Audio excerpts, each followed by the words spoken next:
Sa akong mga kaigsuunan sa Cebu ug uban pang mga isla sa Visayas, kinasing-kasing nga pag-ampo ug pakasubo sa tanang apektado sa linog nga mitay-og sa Visayas. Nasayod ako nga dili matungkad ang kasakit nga inyong gibati ug kalisod nga inyong giatubang karon. Apan taliwala sa gibilin nga kadaot sa trahedya sa inyong mga pamilya o komunidad, dili unta kamo mawad-an og pagsalig o paglaom. Magsilbi unta kamong tinubdan sa kakusog, kamaayo ug kadasig sa tanan. We are fervently praying for your safety in Cebu and other parts of the Visayas affected by the earthquake and aftershocks.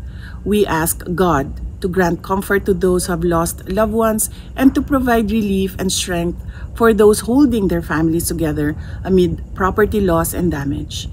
May you find strength in one another and may the legendary Visayan warmth and resilience shine through amidst this deep sorrow. Shukran.